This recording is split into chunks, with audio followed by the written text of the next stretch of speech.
ሰላም እንዴት አላችሁ ተመልካቾቼ? አዲስ ለሆናችሁ ሜላት እባላለሁ። በዚህ ቻናል ምግብና ጣፋጭ ነው ማዘጋጀው። ዛሬም በአዲስ የምግብ ስራ መጥቻለሁ። ለዛሬ ደግሞ የደቀቆ ወጥ አሰራር ይዤ መጥቻለሁ። እንዴት ነው ደቀቆ በኔ ኩሽና የሚሰራው የሚለውን ነገር አብረን እናያለን። አብራችሁኝ ነው። ለደቀቆ ወጥ መስራችን እንግዲህ የሚያስፈልገን ግብአት በቅደም ተከተል ብናይ እዚህ ጋር ደቀቆ አዘጋጅቻለሁ። ደቀቆ እንግዲህ የማታውቁ ካላችሁ የአተር ዝርያ ሆኖ ከአተር ግን በጣም የሚያናንስ ነው ማለት ነው። በብዛት በሰሜኑ የሀገራችን ክፍል በጣም ይመረታል። እዛ አካባቢ እንግዲህ በጣም ጣፋጭ ምግባቸው ነው። በመቀጠል ቲማቲም አዘጋጅቻለሁ። የቀይ ሽንኩርት፣ የነጭ ሽንኩርት፣ ዝንጅብል፣ በርበሬ፣ ዘይት፣ ጨው፣ የጥቁር አዝሙድ እና ኮረሪማ ናቸው።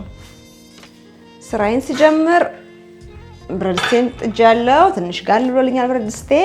ከዛም ዘይት በቂ ነው ብዬ የማስበውን ያህል ዘይት እንደዚህ ጨምራለሁ። ከዛም ዘይቴ ደግሞ እስኪግል እኔ እንደዚህ ሽንኩርቴን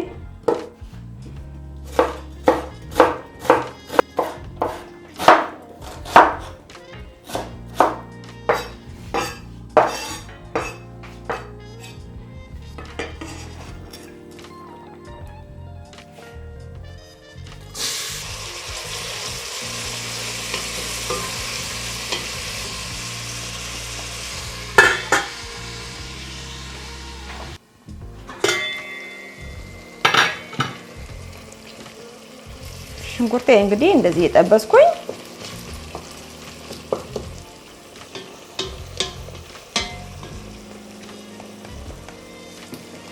እስኪጠበስልኝ ድረስ ሽንኩርቴ እዚህ ጋር እኔ ነጭ ሽንኩርቴን አዘጋጃለሁ ማለት ነው።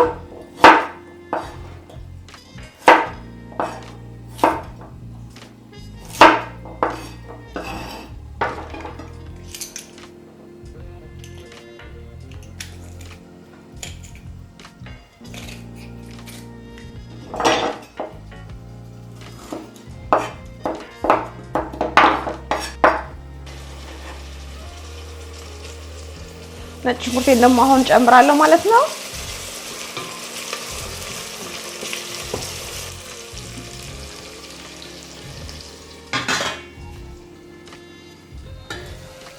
ከዛም ነጭ ሽንኩርትና ሽንኩርቱ ከተቆላላልኝ በኋላ ቲማቲም ጨምሬ አብሬ ደግሞ እጠብሳለሁ ማለት ነው።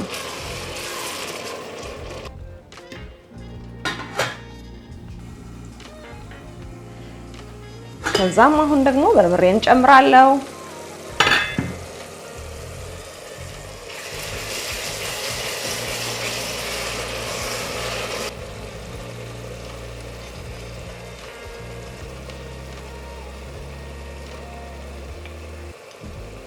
የምትፈልጉትን ያክል የበርበሬያችሁን መጠን እንግዲህ እናንተ ናችሁ የምትወስኑት። ለኔ ይሄ ይበቃኛል።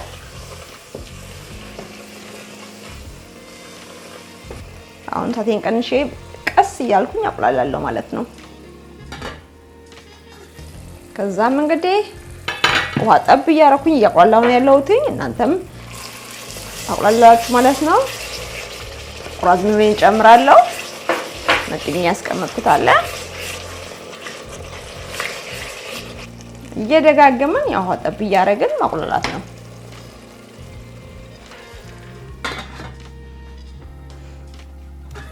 ከዛ በርበሬ እንግዲህ በደንብ ከተቆላላልኝ በኋላ ደቀቆይን እዚህ ጋር አጥቤ አሳምሬ የተለቀመ የታጠበ ነው። ነጩ ውሃ በደንብ እስከሚወጣ ከላዩ ላይ መታጠብ አለበት። ከዛ በኋላ እንደዚህ ጨምሬ አሁን ደግሞ አብሬ አሸዋለሁ ማለት ነው ከበርበሬው ጋር።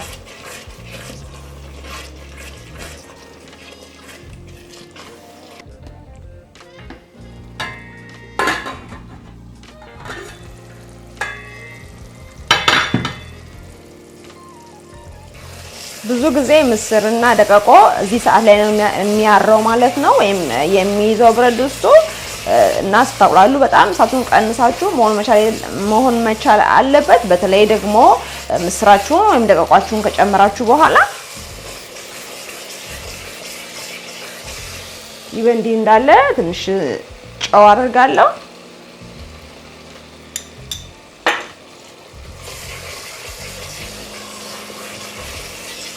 ሀገራችን ቢሆን እንዳይገነትር አትጨምሩ ይባላል። ነገር ግን እዚህ ያው ተቃላችሁ በጣም ቶሎ ነው የሚመስለው። ስለዚህ ብጨምርም ችግር የለውም ማለት ነው። እንደዚህ ደግሞ ውሃዬን ጠብ እያልኩኝ አቁላላለሁ ማለት ነው።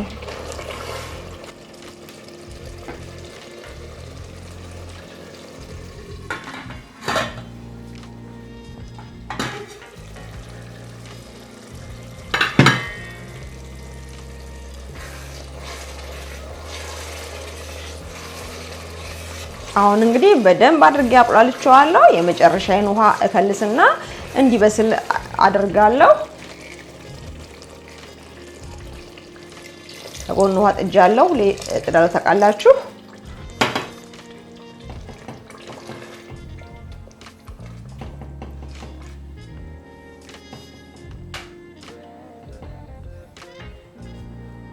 እንዲያባስለው ትንሽ አሁንም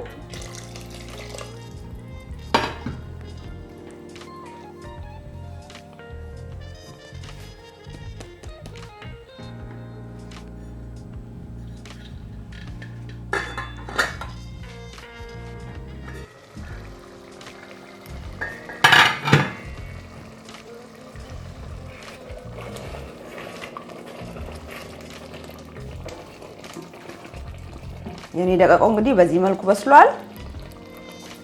እንደዚህ ኮረሪማን ጨምራለሁ።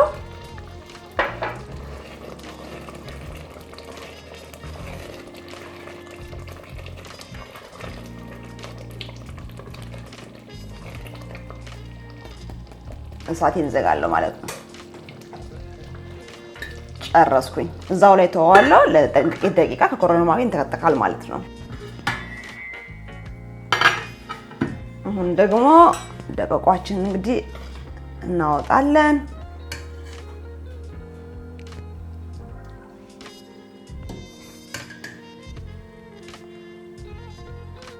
በዚህ መልኩ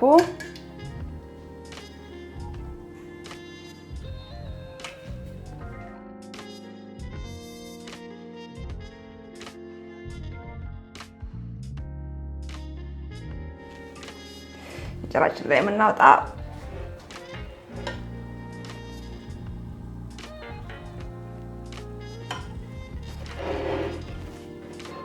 እንዲያርጌ እንግዲህ ያቀርበዋለሁ።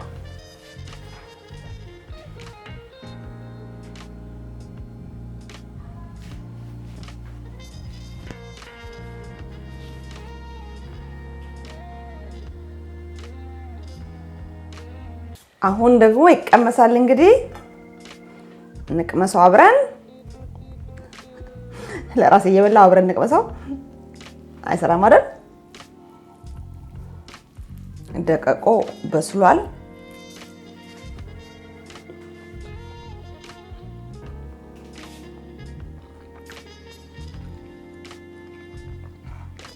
እውነት በጣም አሪፍ ነው።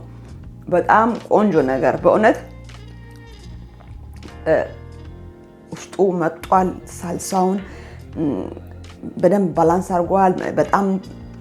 በጣም ምን ይባለው ጥሬ አይደለም። ለምን ረጅም ሰዓት ነው የሚፈጀው ሲቀቀል። ግን ውጭ ሀገር ታውቃላችሁ በጣም ሁሉ ነገር ቶሎ ነው የሚበስለው። ለዛ እንግዲህ ረጅም ሰዓት አልፈጅብኝም። ነገር ግን ሀገር ቤት ረዘም ያለ ሰዓት ፈጅቶ ነው የሚቀቀለው። እንደ ዶሮ ቆንጆ አድርገው ነው የሚሰሩት እነሱም ሲሰሩት ማለት ነው። እኔም በተሻለ መጠን እንግዲህ በእንደዚህ መልኩ ቆንጆ አድርጌ ሰርቼዋለሁ። በጣም ሙክክ ብሎ እንደ ሽሮ አልሆነም። በጣም ደግሞ ጥሬ አይደለምና አፋችሁ ላይ የሚሰማችሁ ስሜት በጣም ቆንጆ ነው። መምጠጡ ደግሞ ሳልሳውን የበለጠ ቆንጆ እንዲሆን አድርጎታል። እንግዲህ የምስር አተር ስንሰራ ትልቁ ሚስጥር ሲመጥ ነው ጥሩ ወጥ የሚሰጠው ማለት ነው። ጥሩ ወጥ ነው ብለን የምንለው ማለት ነው። በጣም አሪፍ ምግብ ነው። እንግዲህ ይሄን የመሰለ ምግብ እንግዲህ ነው ሀገራችን ላይ ደቀቆ ተብሎ የሚሰራው። በሰሜኑ የሀገራችን ክፍል ያው ብዙ ምግብ ችግሩ ብዙ ምግቦች እዛው ክልላቸው ላይ ነው እንጂ የሚሰሩት ወደ መሀል ከተማ ወይም በሁሉም ክልል በኢትዮጵያ በሁሉም ክልል አይሰራም የምለው ነገር ነው። ስለዚህ በዚህ አጋጣሚ እንግዲህ እንደዚህ እየሰራን እንመገብ እላለሁኝ። በጣም ቆንጆ ምግብ ነው። በተለይ ደግሞ ውጭ ሀገር ደቀቆ በጣም አለ።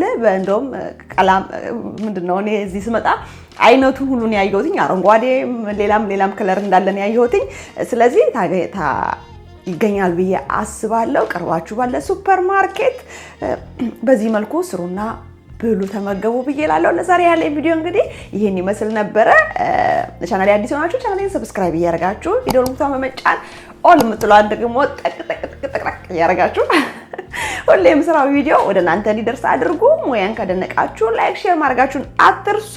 በተረፈ በሌላ በቆንጆ የምግብ ስራ እስክንገናኝ ድረስ ሰላም ሁኑልኝ። ባይ ባይ።